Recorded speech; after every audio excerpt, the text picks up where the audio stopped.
Story 1. The smell of burnt oil never really leaves your clothes. It clings, seeps in through your hair, your jacket, even the skin on your arms if you've been leaning over the fryer too long. That night, it was stronger than usual, like the vent fans weren't pulling enough. It was just me and Travis on the late shift at Wendy's. He was in the back, half watching the timer for the fries and scrolling his phone when he thought I wasn't looking. We'd had maybe 3 customers in the last hour. I remember wiping down the soda counter when I heard the first sound. It was not loud, like the quiet thunk of something hitting the floor in the dining area. I thought maybe one of the cheap red chairs tipped over, but when I looked, everything was upright. The weird part was the smell. Like copper and raw meat, faint, just drifting in from somewhere it shouldn't. I told myself it was probably from the beef in the walk-in. We'd had a delivery earlier, and the guy left the boxes stacked awkwardly, meat juice dripping onto the floor. But when I went back there, the delivery boxes were clean. I didn't mention it to Travis right away. He wasn't the type to take anything seriously, and I didn't want to give him more ammo for the usual "you're too jumpy" crap. But the second sound made me call him. It came from the front door this time, like the glass flexed. Not a knock, just a soft, low creak that made me think about the way old wood shifts when someone steps on it. I glanced up, expecting to see someone standing outside. Nothing. The parking lot lights made the wet asphalt glow, but there were no cars. Travis laughed when I told him. Probably the wind, except the wind doesn't smear fingerprints on the glass. We both saw them. 3 smudged handprints, way too high up for a kid. The marks were thin, bony, streaked downward. He wiped them off with a rag and shrugged. I wanted to check the cameras, but our manager locks the system unless he's there. The next customer came in around midnight. She was pale, heavy coat zipped all the way up, even though it wasn't that cold. She didn't order at first, just stood there, staring at the menu, like she couldn't read it. I asked if she needed a second. She said nothing, then shuffled forward and ordered a single cup of ice water. Travis rang her up, gave her the cup. She sat in the far corner, facing the wall. Didn't touch the cup, didn't take her coat off. We kept working, pretending not to notice. The smell, copper again, got stronger. I checked the trash cans, thinking maybe something rotting got tossed in. Nothing. At 12:37, she stood up and walked to the bathroom without looking at either of us. She stayed in there a long time. Travis knocked after 10 minutes. No answer. We were about to call the manager when we heard the toilet flush, the sink run. She came out, except the coat was gone. She was wearing the Wendy's uniform, not one of ours.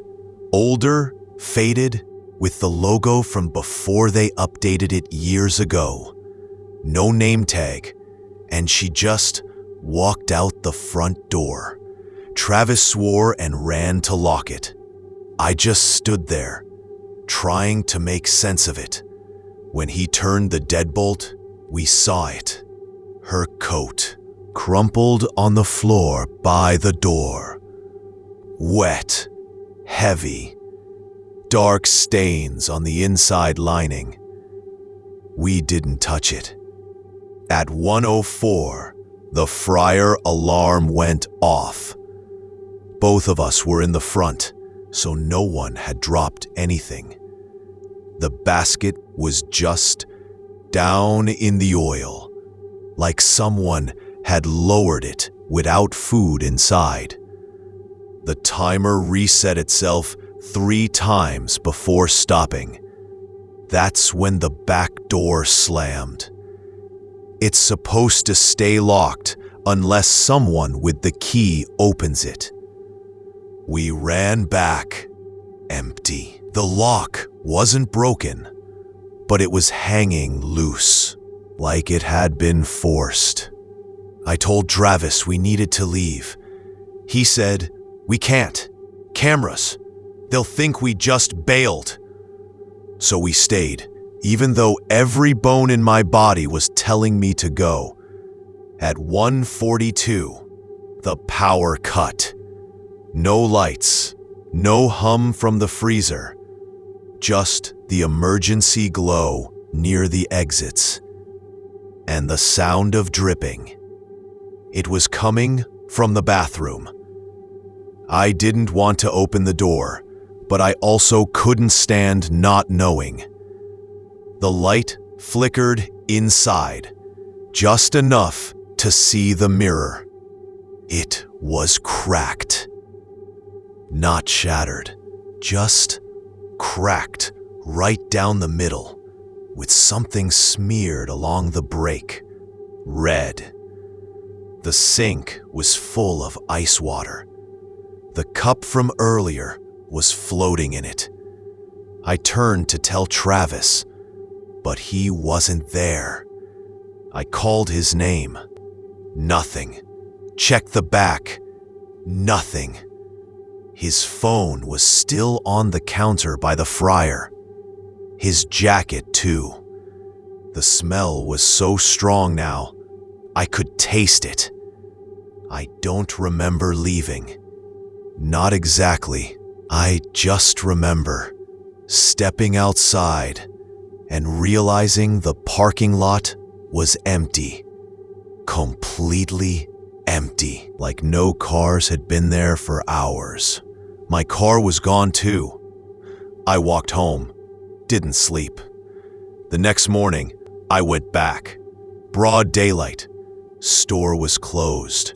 Police tape across the door. They said Travis had been found in the walk-in freezer, sitting, eyes open, skin gray, like he'd been there for days, not hours. They didn't find the woman. They didn't find the coat. The cameras? Glitch, they said. No footage after midnight. I quit. Haven't been back, but every now and then, doesn't matter where I am, I'll get that smell again. Copper, raw meat, and I'll hear the fryer timer, just barely, in the back of my head. I know I'm not supposed to, but sometimes I check the back doors at restaurants I pass, and sometimes the locks hang just a little loose. Story 2. The humming of the vending machine in the corner never faded. It droned like a distant engine. That night, I was alone in the break room of the Wendy's by the interstate, shifting fries into boxes under those harsh, fluorescent lights that always buzzed. I remember the smell, sweat and salt mixed with that dry grease, and how it felt like the plastered wall was leaning in too close. I just closed up the front. Outside, I'd heard a car rev and disappear. Damp air drifted in when I cracked the window to let the heat out. I was sifting through receipts, planning to leave early, to get home before the sleep paralysis kicked in again. That's when I noticed the sound. Quiet, but erratic. The plastic tray below the soda fountain rattling, like someone tapping a pen, but there was no one there. I shrugged it off. There's always something creaking in old buildings. But I caught it again. The faint scrape of chair legs sliding. Impossible in a room where there's only one chair, and I was sitting in it. I thought I heard breathing. No, not breathing. More like something inhaling, shuddering. My heart sped up, and suddenly I could taste metal. I looked at the security monitor behind the counter. Blurry grain, dead early 2000s tech. The screen flickered, then froze. When it came back, the lobby was empty. But behind the counter, I saw something, or I thought I did. There was a shape crouched behind the condiments, too tall, too thin. It vanished when I blinked. I told myself, rationalize. Heat exhaustion. The hum got louder. I rubbed my temples. It didn't help. Then I heard it. Something scrabbling in the drive-through window. I stood and went to check. No one. Just raindrops, though it wasn't raining. I reached out, the glass coated with condensation, but the window hadn't opened in hours. There were smudges, finger-sized, pulsing faintly, like they were slightly wet.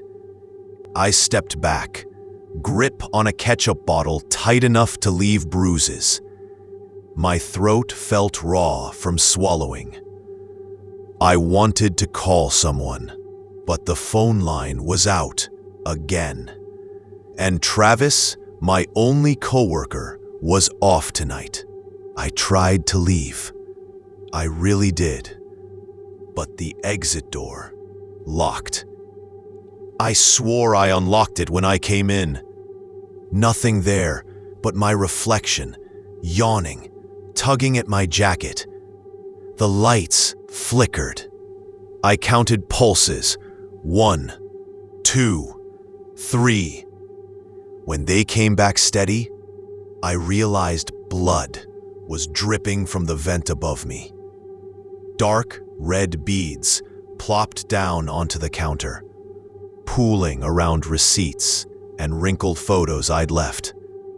Me, smiling at graduation, my mom's face half obscured by my thumb. The photos were stuck to the tile. There was a low whisper. I couldn't make out words, just the rasp of breath close to my ear. I spun, but saw only the empty office entrance. The tiles were glossier now, reflecting something black in the doorway. A stain? A shape? I couldn't be sure. And the clipboard, our shift checklist, was there, but smeared with the same red that was leaking from the vent. My mind scrambled. A murderer? A supernatural stain? Mental breakdown? I couldn't decide. I grabbed the clipboard. The paper stuck to my fingers. The air felt thick, like honey that turned to sludge when I breathed, and the overhead speaker crackled. Deadline music playing, despite the store being closed. Nothing else lit up. No fryer alarm, no cash register beeps, just that looping, warped jingle. It sounded off, slowed. It promised something. I felt drawn toward the kitchen. I stepped in. Floors sticky, not grease, not juice, something iron sweet. Our muttered rules about clean floors echoed. Always mop before closing.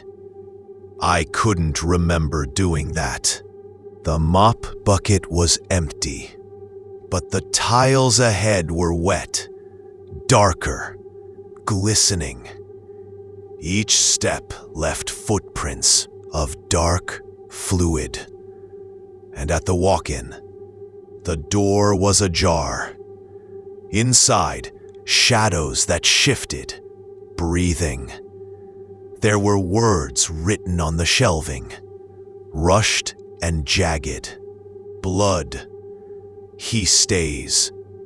Let him in. Not alone. I stumbled back. Try to rationalize.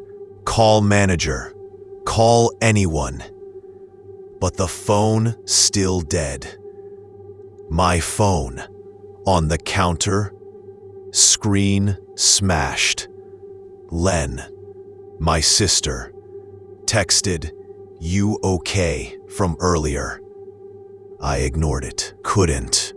The puddles traced out shapes, round like handprints, but impossibly large.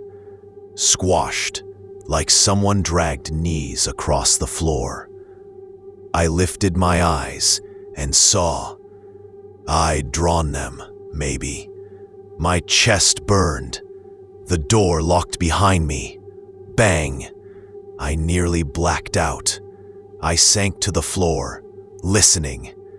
That whisper again, but closer, softer. I could feel breath on my neck. I twisted. Nothing. I crawled, hearing cards shuffle. Then an echo of footsteps that stopped when I did. Then silence, thick as grief. When the power came back, I was curled under the counter. The red was gone. Floors spotless. The music stopped. No smell. Nothing to show it happened except me, shaking. I ran home. Didn't tell anyone. Not sure anyone would believe me anyway. In the morning, I saw the store closed. Yellow tape. They found me curled on the tiles, unresponsive. I woke up in the hospital. They said my coworkers found nothing. No blood, no stains, no writing. Just me, humming that jingle in my delirium. I quit. But I still hear that music sometimes when I'm grocery shopping or walking past a fast food chain. It's never the same. Slower, warped. I taste iron, but there's no cut. I swear, I'm still not alone. Story 3. The microwave buzzed like it was begging to be used. Cold light flickered off the plastic lip of the door when I pressed start. My hands shook, not just from the late shift fatigue, but because the fries I'd just scooped into the box were soggier than usual, limp. That smell hit me, faint, like burnt coffee and wet carpet. I swear I don't drink coffee at work. I'd come in early, trying to cover the next guy's shift. Just me here, the West Side Wendy's, with barely any cars parked. I heard the beep, went to check the monitor. No orders coming, but I thought I glimpsed the speaker brill pulse, like it inhaled before silence swallowed the lobby again. I snapped my head back toward the fryer. It was off, cold, silent. I rubbed my face and thought it was just me tearing up. Needed sleep. When that shutdown feeling fades, you start noticing little things. I walked past the condiment station. Someone had pressed ketchup into the plastic square until it formed a circle, smearing like some greasy fingerprint. I didn't do that, I rubbed it with paper towels. The red streaked onto the counter, looking like a smear of blood. Maybe my eyes were tricking me. Hours crept. The beep from the microwaved block just cut out. It left the hallway too quiet. I pressed my ear to the speaker by impulse. The hallway echoed my heart. I thought I heard a footstep in the storeroom. I called out. Nothing. Still, the footstep repeated. Just once more.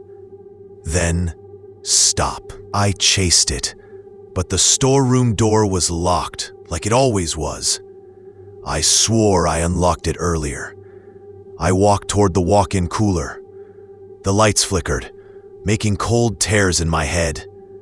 The door had slid open slowly, like someone exhaled behind it. I saw the coworkers' stacked boxes, meat boxes pinned in a row. I remember thinking the shapes looked like pale faces. Then the door slammed shut. I jumped back, heart burrowing into my throat. It felt like the stall of everything, and then blood, warm on my neck. I jerked around. Nothing. But there was a smear on the ceiling tile above me, dripping down. That smell. Iron tang, but not meat. I raised my hand. Red was on my fingers. I leaned down, trailing my fingers across the tile edge where the dropper hole is drilled. A thin line of something dark curled down the wall. I needed rules. Cleaning rules. Safety rules. Clean before close. Always check the cooler. Don't open walk-in while smells weird. I remind myself, but it's not helping. I feel trapped by the script we follow each night. I yelled for security, then realized there's no one here, just me. I backtracked to the fryer. The basket was in the oil, lowered but empty. No timer set. It wasn't me. I wouldn't. I swear I would check. I know because the documents I signed. My brain spun. I tried to open the exit. Locked. Keys. Not where I left them. Suddenly, the entire store hummed. The lights buzzed back, music playing too softly. That holiday jingle we hated slowed, distorted in the speaker, tinny. I could taste rust, but I wasn't cut. I ran to the bathroom. The tiles were streaked with red. The mirror cracked in a spiral from the edge. I don't remember shattering it. I knelt, finger tracing the fracture, feeling warmth. The ice bin next to me rattled. Though it's never supposed to move, it dropped tiny shards of ice, clattering like bones in the sink. I gasped, and suddenly the reflection in the glass wasn't mine. I looked gaunt, eyes missing something. Behind me in the reflection, someone stood, too pale to be human. I turned fast. Nothing. The door behind me locked. I screamed, but my voice felt hollow. I pounded. The jingle warbled inside my skull. I heard a whisper through the door. Something like, "You stayed." I pressed my ear to the wood. My heart hammered. Then silence again. When the lights clicked back on, I was on the floor, kneeling. No red, no broken mirror, no smear. That jingle stopped abruptly. I looked at the time clock. It was 5 a.m. Closing time passed hours ago. My phone was in my pocket, battery dead. I walked out into empty parking lot. My car there. but doors unlocked, console soaked. Not water, that iron smell again. I sat inside, breathing ragged, and took off my jacket. Wet inside. Next day, I told them I fainted. I'm off now. Didn't say anything else. I still can't shake it. Every time I hear a microwave ding or flickering lights, I taste that rust, feel that breath behind me in empty rooms. I keep the rules in my head, repeating, don't stay, don't stare, don't answer whispers. But sometimes I wonder, what if it doesn't leave me behind?